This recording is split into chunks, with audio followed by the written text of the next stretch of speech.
여러분, 그냥 사람에게 듣는 게 아니라 성령님이 충만한 사람에게 어떤 칭찬을 받았을 때에 그 굉장히 큰 위로가 됩니다. 지금 사도 베드로는 어중간한 상태가 아니라 성령님께서 충만한 상태에 있습니다. 성령님께서 충만한 상태에 있고 교회 자체도 성령님이 충만한 가운데 있습니다. 아나니아와 삽비라는 초대교회 때 굉장히 열심을 가지고 신앙생활을 했던 교인인 것으로 보입니다. 한 행동을 보면 적당하게 신앙생활한 사람이 결코 아니고 예수님을 믿는 믿음 안에서 교회를 위해 관심과 열심을 가지고 일을 한 부부인 것으로 보입니다. 그런데 여러분,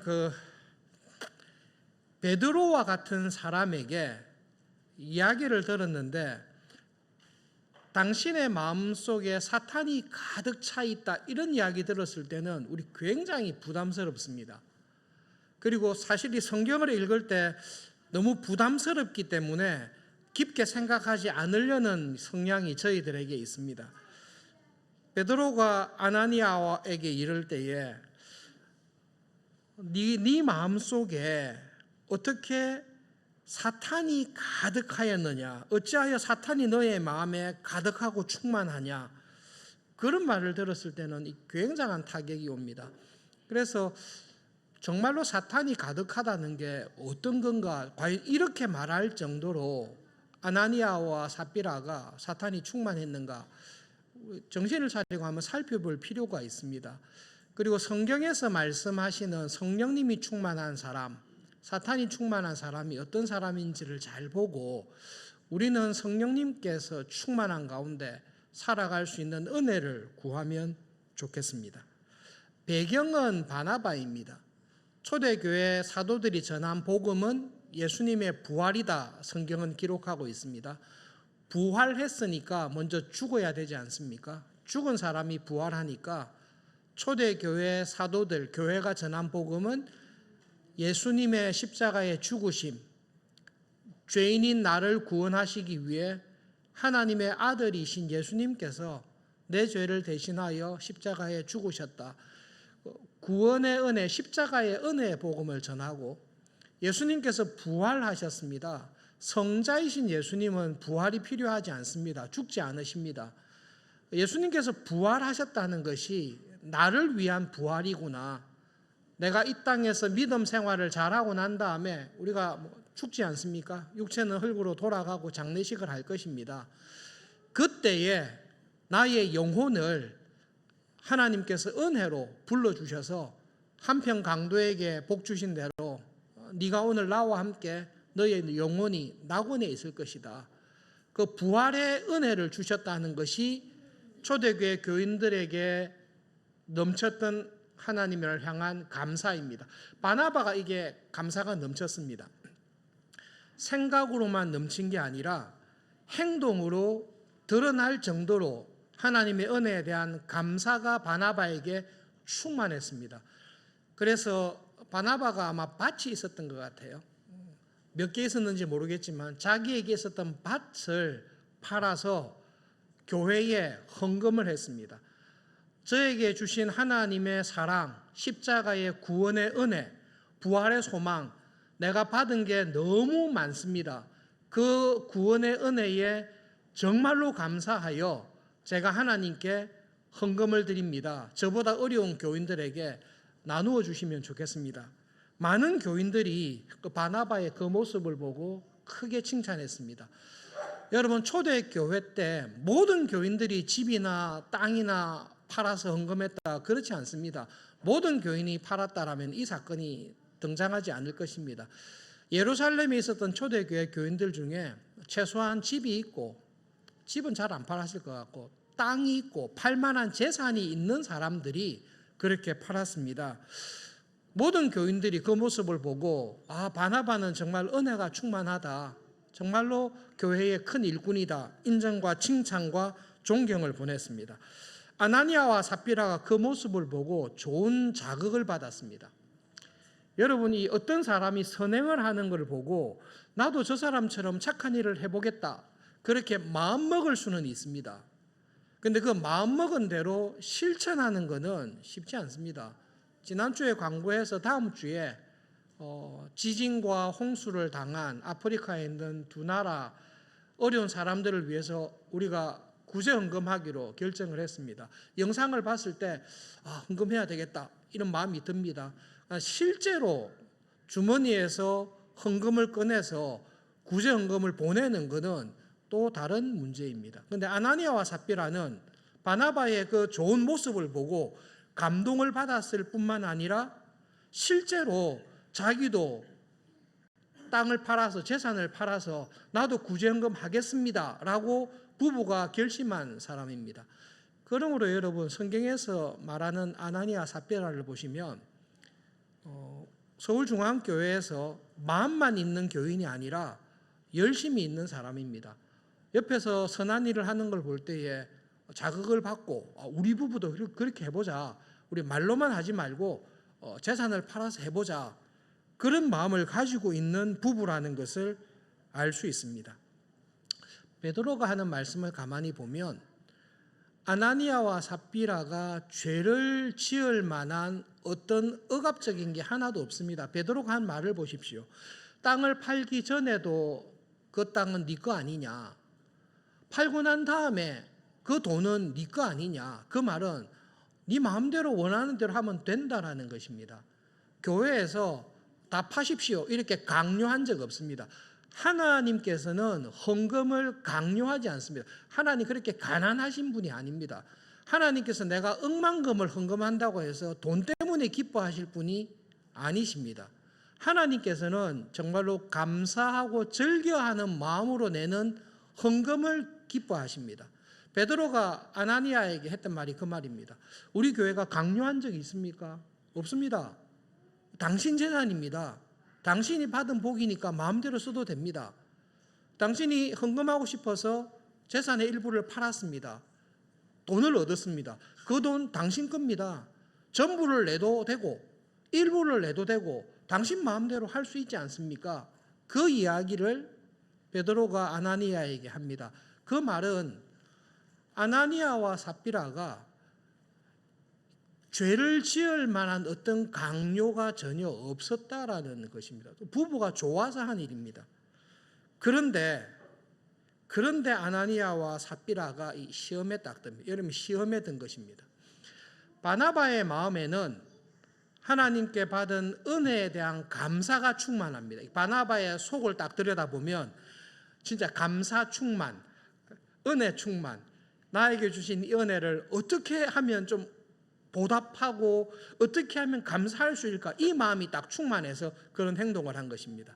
그런데 아나니아와 삽비라의 마음을 딱 들여다보면 두 가지 마음이 함께 있습니다. 첫 번째로는 우리 부부도 바나바처럼 교인들에게 인정과 칭찬과 존경을 받는 참 신앙 좋은 사람이다라는 인정과 칭찬을 받고 싶어하는 마음이 있습니다.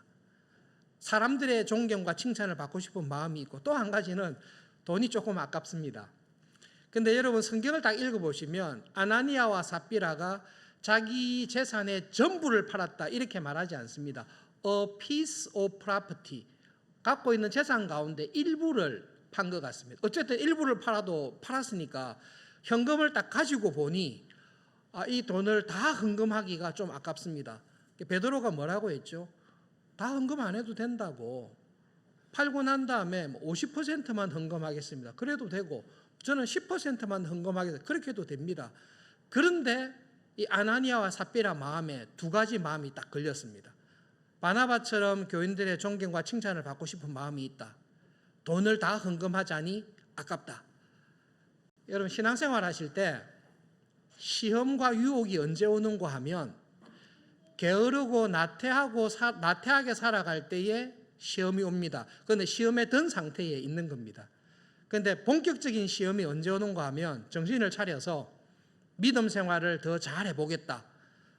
하나님을 더 열심히 믿고 신앙생활, 교회생활을 더 열심히 하겠다라고 나갈 때에 그때 시험이 더 강렬하게 옵니다. 이 아나니아 삽비라 마음속에 교회를 위해서 뭔가를 하고 싶고 하면서 나도 칭찬을 받고 싶고 그런데 돈은 아깝고, 이 갈등을 할 때에 이것을 도와주는 사람이 등장했는데 그 이름이 사탄입니다. 사탄이 와서 도와주면 내가 도와줄게. 간단하게 하면 된다. 헌금을 해라. 그래야 교인들에게 존경과 칭찬을 받는다. 그런데 다 하면 아깝지 않냐? 반만 해라. 혹은 일부만 해라. 그리고 사탄이 한 말이 있습니다. 아무도 모른다. 교인들 아무도 모른다. 너희 둘만 알고 있는 거지 아무도 모른다. 그렇게 하면 존경과 칭찬도 받고 돈은 돈대로 세이브하고 그러니 이렇게 하면 된다. 그것이 사탄이 유혹한 것입니다. 아나니아와 삽비라가 언제부터 그런 마음을 가졌을까? 재산을 팔기 전부터 의도적으로 계획을 했을까? 아니면 팔고 난 다음에 돈을 딱 수중에 얹고 난 다음에 헌금을 다 하려고 하다 보니까 그때 왔을까? 그것은 사실은 중요하지 않습니다. 중요한 것은 내가 하나님이 기뻐하시는 일, 믿음으로 살아가는 일에 열심을 내려고 할 때에 내 마음속에 시험이 오고 내 마음속에 유혹이 올 때가 있습니다. 여러분, 사탄이 우리를 시험할 때는 생각을 공격합니다. 생각부터 바꿉니다. 하와가 타락할 때 언제 타락합니까? 선악과를 따먹었을 때 선악과가 목구멍을 통해 넘어가는 순간에 타락합니까? 아닙니다. 생각이 바뀐 것입니다. 선악과를 처음 봤을 때는, 성령님의 은혜 안에 거할 때는 선악과는 하나님의 말씀에 순종하는, 하나님의 말씀에 순종하며 사랑하는 것을 표현하는 나무인데요, 사탄의 이야기를 가만히 듣다 보니까 선악과가 나를 불행하게 만드는, 내가 더 지혜롭고 행복하게 되는 것을 가로막는 것이라는 사탄의 거짓말이 하와의 마음속에 들어와서 생각을 바꾸었습니다. 그때 하와가 이미 타락의 자리에 들어가는 거죠. 베드로가 아나니아와 삽비라의 마음을 딱 봤습니다. 바나바의 마음을 딱 들여다보면 하나님을 향한 감사, 그 감사에 대한 그 보답하고 싶은 마음으로 충만합니다. 그런데 아나니아의 마음을 딱 들여다보니까 예수님의 십자가의 사랑, 부활의 은혜에 대한 감사가 있는 게 아니라 아나니아의 마음속에 뭐가 있는가 하면 사람들에게 칭찬과 존경을 받고 싶다라는 마음이 딱 들어가 있습니다. 이 마음이 어느 정도로 강한가 하면 교회를 속여서라도 내가 칭찬받고 싶다는 거죠. 하나님을 속여서라도 내가 교인들에게, 사람들에게 훌륭한 신자라는 그 마음이 아나니아와 삽비라의 마음을 딱 잡은 것입니다. 성령님께서 아나니아와 삽비라의 마음을 딱 볼 때에 그 마음에 무엇이 충만한가 하면 사람의 칭찬과 존경을 받고 싶은 마음, 하나님이라도 속여서 나를 높이고자 하는 마음이 딱 들어가 있습니다. 하나님께서 지으신 피조물인데 하나님의 말씀을 어기고 하나님을 속여서라도 내가 높아지고 싶다라는 게 사탄입니다. 그게 천사의 타락의 시작입니다. 내가 하나님의 피조물이지만 나도 하나님과 방불한 영광을 가지고 싶고 하나님께서 받는 영광을 나도 받고 싶다. 그 마음이 사탄의 마음입니다. 여러분, 사탄이 충만한 사람은 다 살인하지 않습니다. 사탄이 충만한 사람이 뭐 도둑질하거나 강간을 하거나 사기를 치거나 사람을 죽이거나 그렇게 하지 않습니다. 사탄이 충만한 사람은 사탄의 본성을 가지고 있는데 사탄의 본성은 거짓말하는 것입니다. 사탄의 본성은 하나님도 속일 수 있다, 그렇게 생각해서 거짓말하는 것입니다. 그래서 여러분, 세상에서나 교회 안에서 성령님이 충만한 사람하고 사탄이 충만한 사람하고는 어떻게 구별하는가 하면 저 사람이 진리의 편에 서 있는가 아니면 거짓말하는 사람인가. 거짓말 굉장히 조심하셔야 됩니다. 저 사람의 말과 신앙생활을 볼 때에 저 사람이 교회를 사랑하고 교회를 위해 봉사하고 충성하는 것을 볼 때에 저 사람을 보면 볼수록 저 사람과 함께 하시는 하나님의 은혜가 드러나는 사람이 있습니다. 이 바나바와 같은 사람입니다. 그런 사람은 성령님이 충만한 사람입니다. 어떤 교인을 봤습니다. 우리는 중심을 못 보는데 그 사람이 하는 행동이나 봉사나 이 모든 것이 좋아 보이는데 그 사람 마음에 내가 이 행동을 함으로 이 봉사를 함으로 말미암아 정말로 우리 교회에서 뛰어난 교인이다, 믿음 좋은 교인이다, 봉사와 일과 모든 일을 열심히 하는 사람이다라는 칭찬을 받고 싶은 마음이 내 마음의 중심이 있으면 그 사람이 사탄이 충만한 사람입니다. 베드로가 지금 그 말씀을 하고 있습니다. 고린도전서 15장 10절 말씀이 있습니다. 함께 읽어보겠습니다. 네, 이 구절은 여러분 암송하셔도 좋을 것 같아요. 같이 읽어봅시다. 그러나 내가 나된 것은 하나님의 은혜로 된 것이니 내게 주신 그의 은혜가 헛되지 아니하여 내가 모든 사도보다 더 많이 수고하였으나 내가 한 것이 아니요 오직 나와 함께 하신 하나님의 은혜로다. 여러분, 성령님이 충만한 사람은 하나님 앞에서 두 가지 고백을 합니다. 그게 여기에 있습니다. 첫 번째 고백이 뭡니까? 이 모든 것을 내가 했습니다. 이 고백이 있습니다. 내가 다른 어떤 사도들보다 복음을 전하는 일에 더 많이 했습니다. 내가 어떤 사도들보다, 어떤 교인들보다 서울중앙교회를 사랑하고 서울중앙교회를 섬기는 일에 어떤 교인들보다 내가 더 많이 했습니다. 내가 더 많이 매를 맞았고 더 많이 기도했고 더 많이 봉사했고 그 누구보다 열심히 전도했습니다. 여러분, 이 고백이 하나님의 은혜 안에 믿음으로 살아가는 신자에게는 당연히 있습니다. 저는 한 일도 별로 없습니다. 뜨겁지도 않고 차지도 않았습니다. 돌이켜보면 한 것이 별로 없습니다. 그렇지 않습니다, 여러분. 성령님이 충만하게 임재하는 사람은 하나님의 은혜에 대한 감사가 이 사람을 주장합니다. 그래서 세월이 흘러가면 갈수록 하나님과 주님의 교회에 대한, 그리고 교인들과 가난한 사람들에 대한 봉사와 일을 열심히 하는 사람입니다. 최소한 나를 돌아볼 때에 하나님, 제가 다른 어떤 교인들보다 서울중앙교회에서 더 열심히 교인으로, 직분자로, 섬김이로 그렇게 봉사했습니다. 이 고백이 있는 사람입니다. 두 번째로는 어떤 고백이 있는가 하면 내가 어떤 교인들보다, 어떤 직분자보다 더 열심히 봉사하고 섬겼습니다.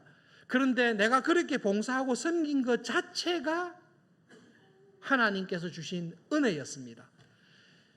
이 자리까지 딱 들어가시는 것이 하나님의 은혜를 아는 사람입니다.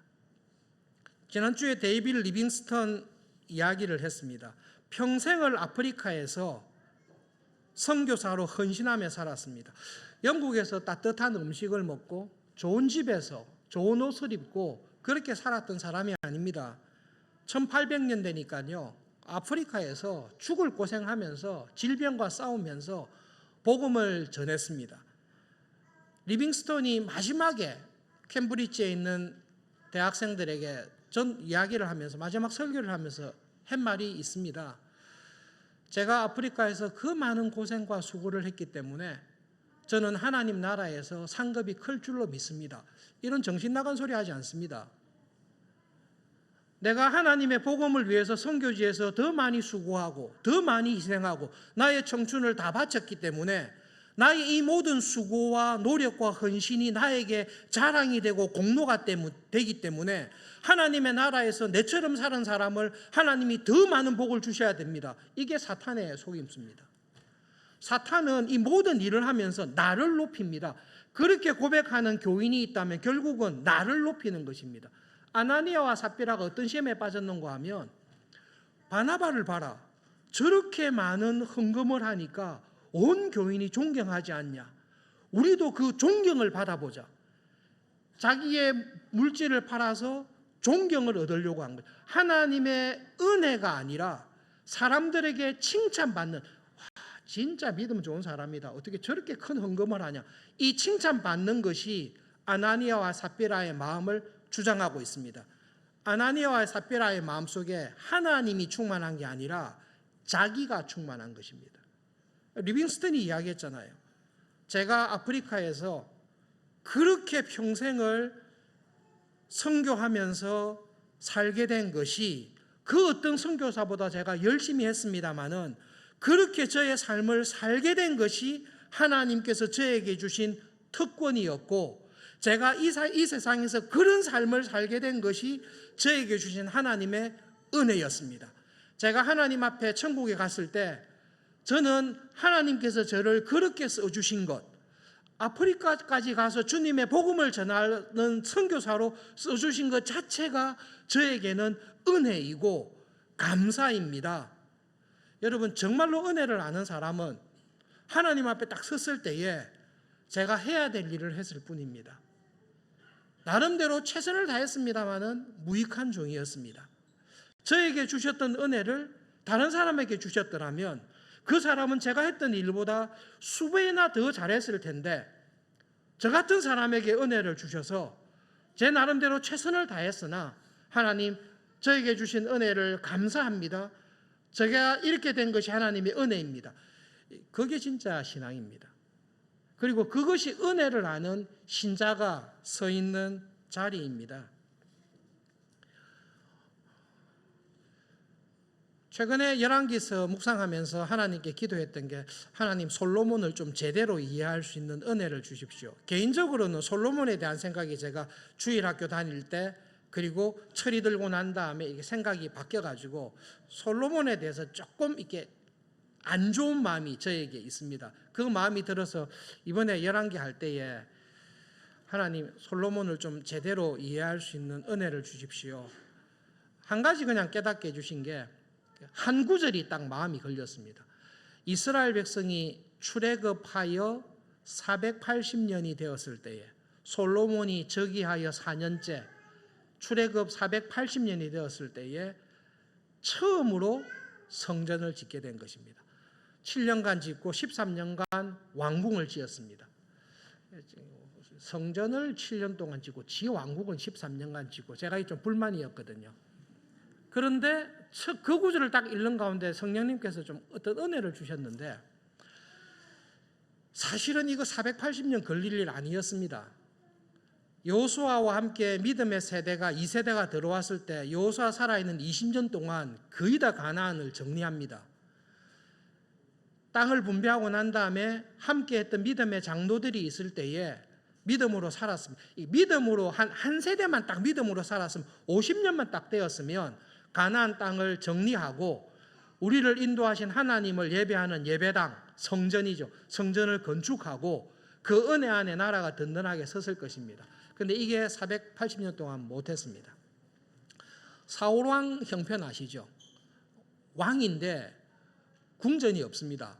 그래서 사사기 사무엘에서 읽어보면 사무엘이 국무총리들 장관들 데리고 어디서 모입니까? 상수리 나무 밑에서. 웃기잖아요. 왕이 나라가 튼튼하지 못하니까 상수리 나무 밑에서 강요들이 모여서 하는 그 모습을 480년간 지난 것입니다. 마음에 합한 다윗을 주셨는데 다윗도 계속 평생 싸웠습니다. 안정되지를 않습니다. 뭔가 하나님의 나라를 증명할 수 있는 나라의 기틀이 세워지지 않습니다. 그냥 다윗은 틀을 닦은 것입니다. 솔로몬 즉위하고 4년 동안 정적들이 딱 제거되고 난 다음에 하나님께서 평화를 주셨습니다. 다윗을 통해 준비한 많은 예물들과 금과 은이 있습니다. 그때 솔로몬이 한 것이 하나님의 집, 성전을 짓자. 그리고 하나님의 나라가 어떤 나라인지를 정확하게 보여주는 이스라엘이라는 나라를 체계를 갖고자 해서 궁전을 짓습니다. 그럴 수밖에 없었구나. 나쁜 게 아니라 그럴 수밖에 없었구나. 초창기 솔로몬 통치 20년이 정말로 시대적 사명을 잘 감당한 은혜가 충만한 솔로몬이었구나. 그것을 다시금 깨닫게 되었습니다. 한국교회가 1970년부터 30년 정도 기하급수적으로 성장했습니다. 그때 한국교회가 두 가지 일에 전념했습니다. 그전에는 교회가 가난하니까 예배당도 별로 없었습니다. 하나님께서 교인들을 미어 터지게 보도해 주셨습니다. 하나님을 예배할 수 있는 예배 처소를 짓자. 예배당 건축에 힘을 기울였고 또 한 가지는 선교하자. 선교에 전심을 다 기울였습니다. 주일학교, 중고등학교 교회에서 자라면서 이런 간증을 제가 들었습니다.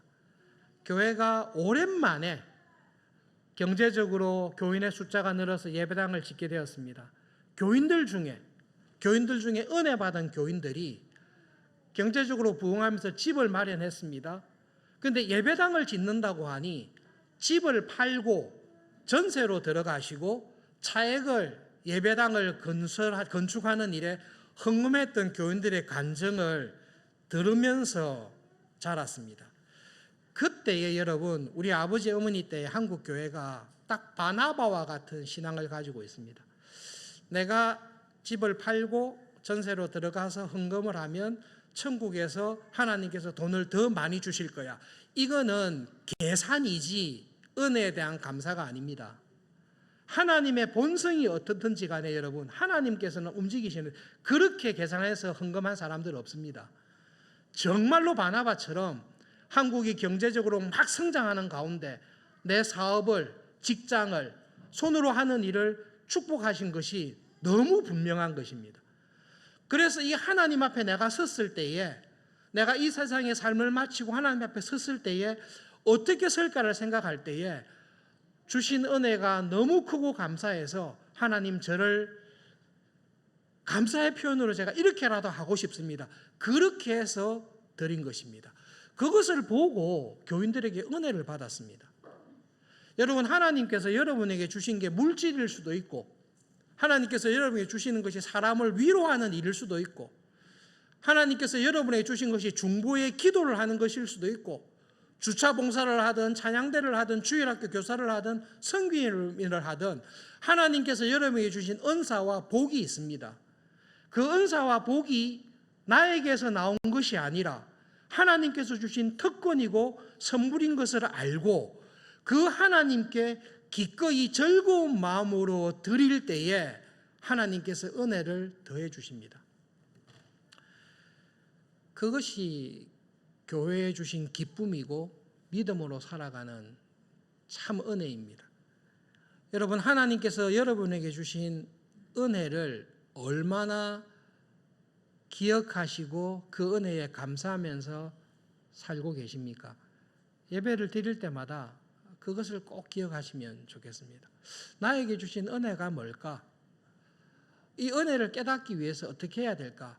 여러분, 은혜를 깨닫기 위해서는 하나님께서 교회에 주시는 은혜의 통로가 있습니다. 하나님께 은혜를 주실 때 어떤 통로를 통해 주시는데 딱 두 개의 큰 통로가 있습니다.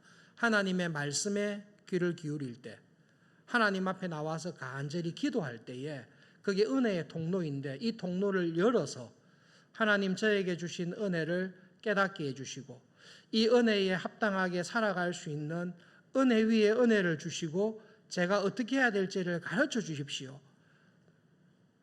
예배를 드릴 때마다, 큐티를 하고 성경 공부를 할 때마다, 기도의 자리에 나와서 기도하며 하나님께 간구할 때마다 하나님께서 은혜를 우리에게, 여러분에게 분명하게 부어주십니다. 그 일을 하실 때 조심하셔야 됩니다.